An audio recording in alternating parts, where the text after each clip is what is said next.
Today, I have the pleasure of having Matt from Matchbox Motion. They're the team that normally put these podcasts together, do the filming, do the edits for social media. Today, he's going to be in front of the camera, talking about where his business started, where they are today, and how he can help other people like me film video content for their business.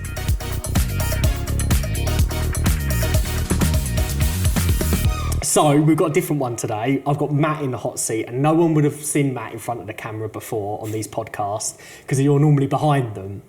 So when did you start Matchbox?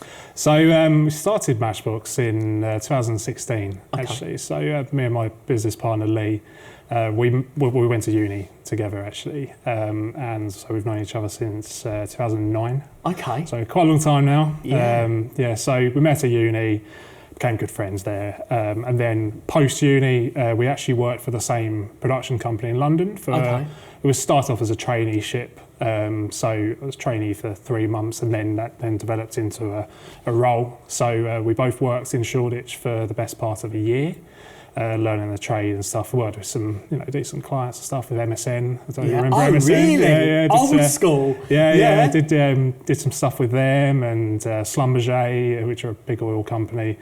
Some clients like that, learning the trade, and very much being thrown in the deep end of things. Our manager, the owner of the company, was very much, you're here to do some work. I'm going to give you a task, you do it, you try and learn, and then he'll teach you and tell you what you've done wrong and what you've done right, and try and get your skills that way, which I think actually is probably the best way to learn. I think, being thrown in the deep end. 100%. You learn so much more being put on the spot like that. You're going to make mistakes as well, big mistakes, but at the same time, if you don't make mistakes, you're not going to learn. But it was about a year or so. Unfortunately, the travel got the better of me. Yeah. It just became a bit too much. Because you're living locally. Yeah, I'm still living in Kent. Yeah. It was costing me a lot of money. Essentially, I was getting paid £50 a day, and my outgoings were closer to 40 a day. So you're coming home with £10, pretty much. That's a hell of a lot for a tenner. Yeah, which is fine, because you were learning, so you didn't really care at the time, but it did become a little bit too much. I had a part-time job at Morrison's on the weekends, so sometimes it was crazy. I was doing some promotional stock changes on a Sunday, and I'd be finishing at 2 in the morning, and then I'd be up at 6 to go to London, and then obviously that's an 11-hour day if you take the travel into account. And then I was getting knackered, but I knew video was what I wanted to do. So I decided to stop, and then I thought, well, I've got to try and do something for myself. So for about 6 months, because I'm into music as well. Back in school. We said about festivals. We chatted about the festivals you've been to. Absolutely. So back in school, I used to really enjoy recording and stuff. So I had loads of kit. I had a couple of cameras. One of them was obviously it was a DSLR, which was okay, a Canon one. I don't know if that matters. And then I borrowed my mum's bridge camera, which was awful. And then I had a GoPro, and then I started to run this live music night on a Thursday, and I did this for 6 months. Cool. So there's a cafe in Maidstone. That unfortunately don't exist anymore, but it was great. It was an art cafe. They got on so well. There was a great community. And then so I was given the chance to kind of film these, and it went onto YouTube and had decent viewership and stuff like that. It was good. I didn't really get paid any monny for it, but I didn't really care at that moment, because I was like, well, I need to have a portfolio. So ran this for a while. I just started saving a bit of money up. I bought some more cameras, and towards the end of it, I had 4 or 5 cameras, which I knew that I could, get a full session. It was great for the local artists as well. But anyway, I ran that for a bit. I then got some work off the back of that. So I then started doing some music videos and live sessions, and charged not a lot of money, but something. It kind of went down that route, and then I picked up a couple of corporate clients here or there. One was office installations, so I used to do time lapses for them and stuff like that, some like healthcare products and that kind of stuff. But in the meantime, Lee had left the job in London as well. He wanted to do similar to what I was doing. He went very much down the more corporate route. I think he managed to land, I can't obviously speak for him, but I think he landed a few corporate clients he was doing regular work for. Then, bearing in mind this was coming into about 2015 or so, I was getting some jobs. And I was saying, oh, Lee, do you mind helping out? And he was like, yeah. And then he would say, Mo, I've got a job, do you mind helping me out? And it kind of went back and forward for a little while. And there was this one particular shoot that we did at a hairdresser's in Bromley, I think it was, or somewhere around there. It was a full day of filming, and we just kind of looked at each other. It was like, I think we need to start something here. And it was like, it kind of feels the right time to do it. So, and this was pushing into the start of 2016. So we had a couple of conversations, and then I think we both had a bit of work. Anyway, sat down one day, had a beer, said, right, see you Monday, we're going to set this up. So the Monday came along, and we kind of, busy ever since. We bought the rights to the name. So the sessions I ran privately were called Matchbox Sessions. Oh, okay. So the idea of the Matchbox bit was I didn't want to be tied down to one place. So the Matchbox being, you can stick it in your pocket, take it wherever you want. I wanted the same thing for the video. So I could do sessions in living rooms, I could do sessions in theatres, I could do sessions in streets, parks. Didn't matter. But I kind of liked that, and I still wanted to carry that over. So we ended up, originally it was going to be called Matchbox Productions, but something didn't quite seem right with that. So we was looking through all these terms and stuff. There was films, there was media, all these kind of things. And I thought motion is quite nice because we did a little bit of animation as well. I thought, okay, it kind of, fits. So we, decided on that very quickly, which was good because I know a lot of people can take a long time to come up with a business name. We, company's house, signed on, everything, and we did a few weeks of, the setting up a website, building a little show reel from our stuff, which was actually used probably longer than it should have been. Got your money's worth out. But I don't know, I use Facebook anymore, but we set up the Facebook page, and within a couple of hours, we actually had a couple of people get in contact. Good. And obviously, we still had our old clients. So we were quite fortunate in the fact that in year one, we already had a bit of, clientele. So, again... You had a rolling start. It wasn't a standstill, was it? Exactly. Nice. So, I mean, we were kind of making money in the first year, which I know a lot of companies don't. They kind of, they break even, or they're borrowing against their name to buy equipment. Luckily, we had a lot of stuff. I mean, don't get me wrong, like, we were still, wanting to upgrade our cameras and our lenses, and particularly lighting and stuff, which, if I have any advice for anyone wanting to start a video company, invest in lighting as soon as you can, because it's so important. I watch some of my old videos from years ago, and it kind of like, how did I get away with it? And it's like, oh my God. So I mean, I hate saying it, obviously you can shoot on your phone now.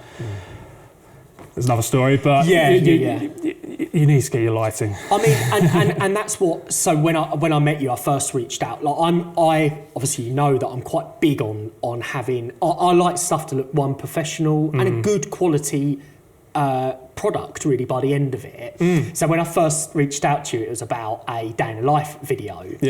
And of course, I probably could have gone and tried to get someone to film that for me, but I was like buzzing with the results, and it was there was no brief to it, was there? I just texted you saying, come along with me for the day and film it, and you adapted to that. You were like, let's go. And the end product, I was like, shit, this is good. I loved it.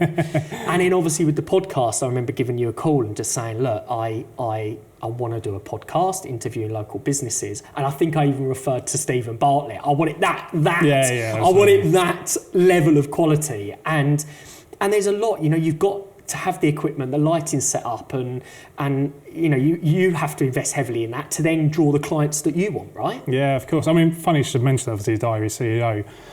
actually using the same cameras. So well, I think they've just gone to the C80s, but obviously we're filming these on the C70s now, and they're endorsed by Canon now. Yeah. So we actually know a couple of people who work from Canon. We've spoken to them at the photography show and stuff. And obviously, actually spoke to Barry recently. He dropped us a message on our LinkedIn. Sorry, dropped us a message on LinkedIn saying, "Oh, it looks great," because obviously, from this actually.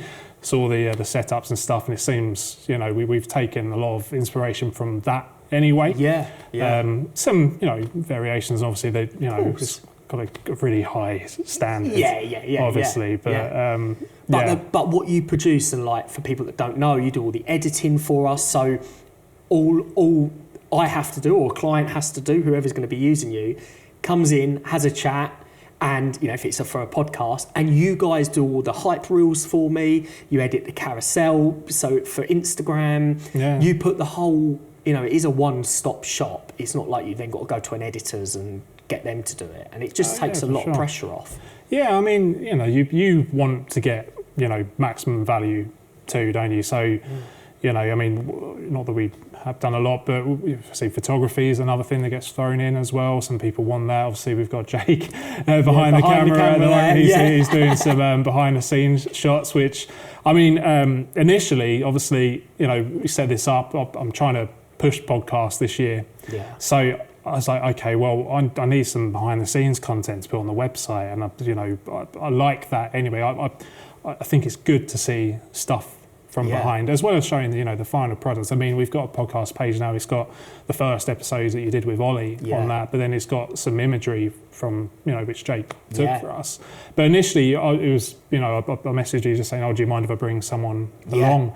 But actually, editing those bits into the podcast gave it a slightly different dynamic.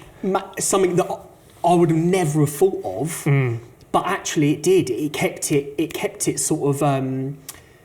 Engaging, really, because you do see the bit of the art behind the scene. It was great. I mean, it was a great clip that got put together, and I was buzzing. Hence why we're back in now. Exactly. But I mean, I think we're trying to make this. Obviously, I know I was complaining about the sun and stuff coming through. Think about the sun. I mean, that's something for next time. But anyway, it was kind of like you want to make these look as professional as possible and look as good as possible.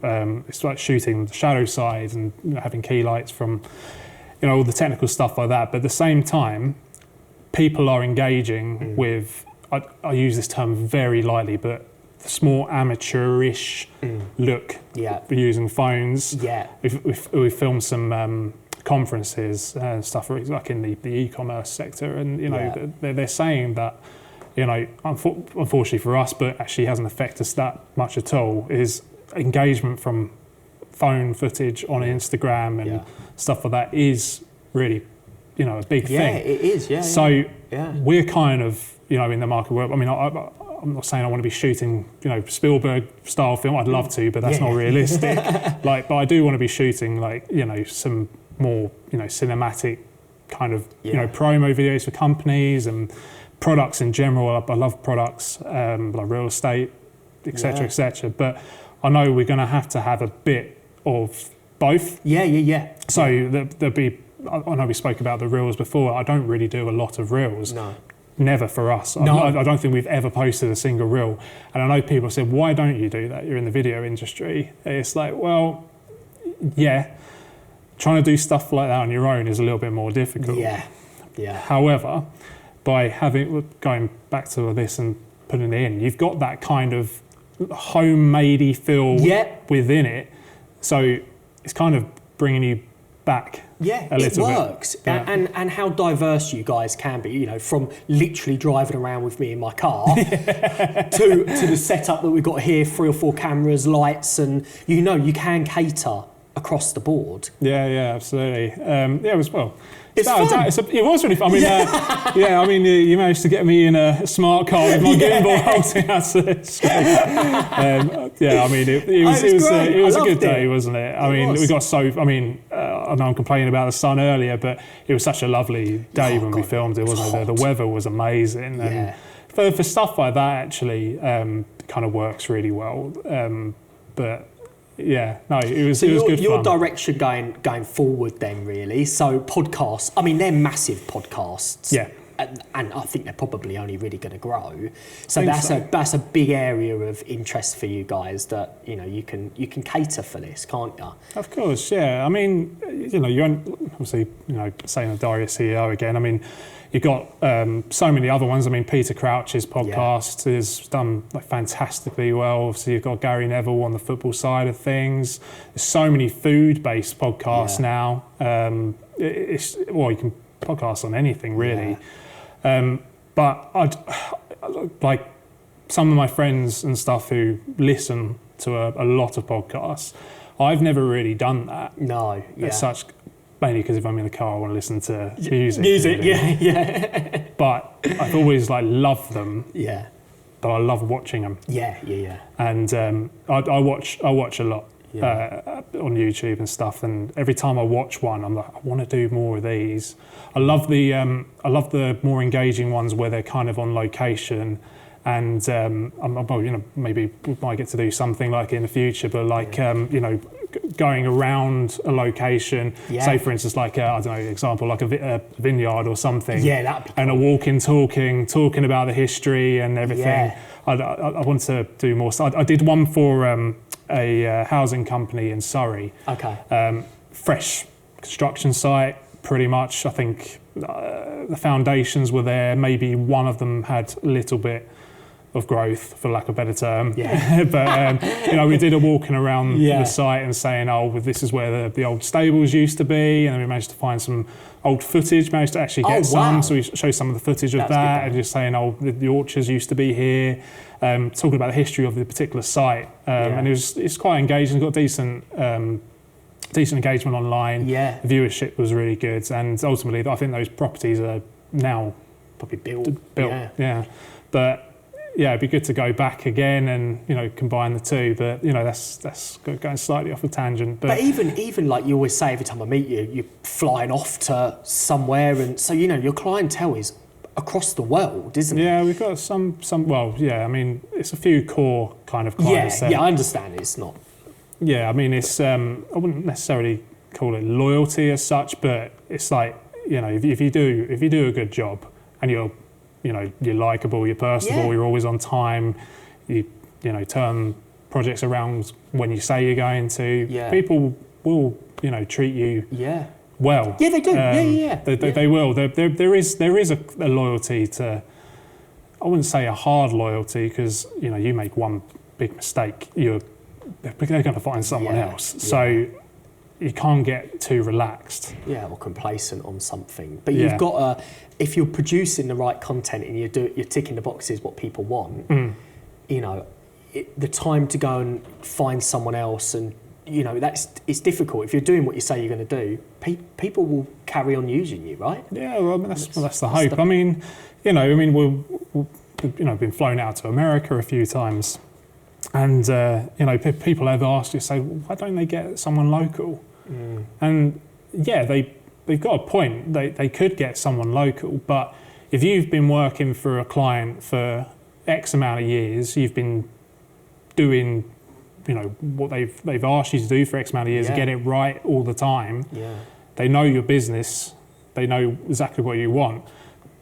But that's what you want to get as in a video production company. If you're going to be doing this and you can have that trust, you're going to go further. You will, for sure.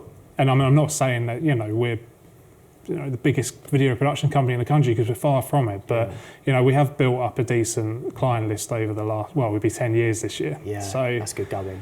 Yeah. What I always found when I first even met you was how comfortable, because it can be intimidating sitting in front of a camera, right? And of course, say you know, it doesn't come comfortably to most people, but you're really easy to make it feel comfortable, and that is a massive aspect. Even when we have guests in these chairs, as soon as people come in, they feel relaxed, even though there is all the camera equipment and stuff, and it can feel intimidating. You make it feel, you know, because it's the person operating it as well that is involved in the whole thing, and I think that's what definitely shines through with you. Everyone that's come in here has felt relaxed. Yeah, I mean, that's well, I promise number one thing you need to do, I think. I mean, you know, we all have bad days. Yeah, of course. We all have bad days, and there have been some times on shoots, I'm not naming any shoots, where, you know, I may not have slept the night before properly. I mean, I've got a 3-year-old daughter now, so there have been times where, particularly at the start, you know, you're feeling, you haven't had the full night's sleep. Yeah. But then, you know, you can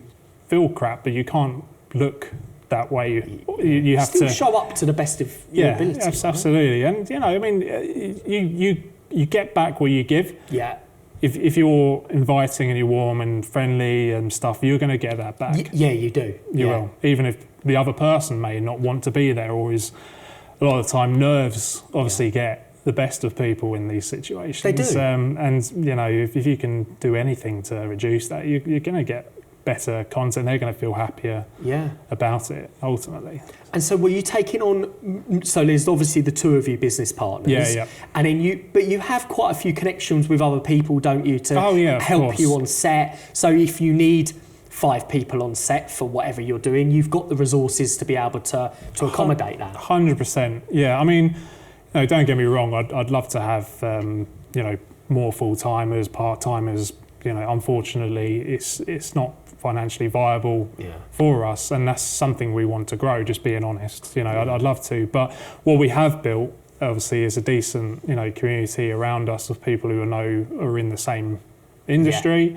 And I've had in the past, I'm not going to name any names, but I've had in the past where I've reached out to another production company saying, "Oh, we're local. Hi, how you doing?" Just say, you know, threatening, and I've been ignored, or they don't come across very warm and see you directly as competition.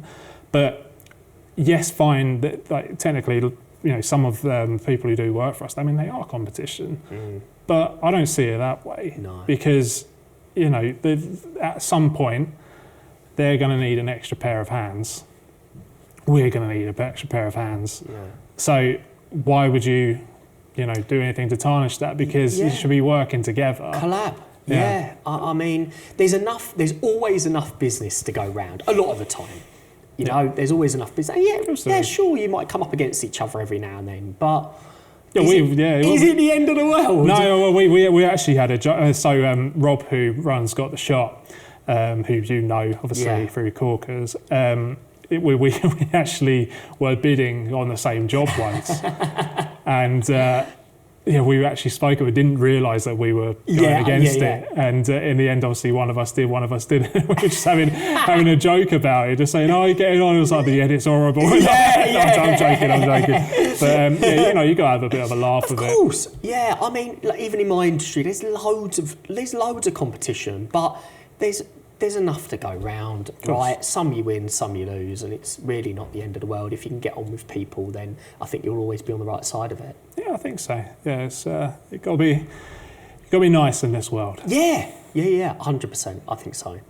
Oh, Matt, thanks for getting in front of the camera. I love it. It was good fun. Yeah, you might see more of you now. Well, maybe. Yeah, you're starting a trend. Cheers, Jack. Appreciate it. Lovely. Cool. Thanks for watching. And if you're another local business interested in coming on the podcast for a chat, I'd love to hear from you.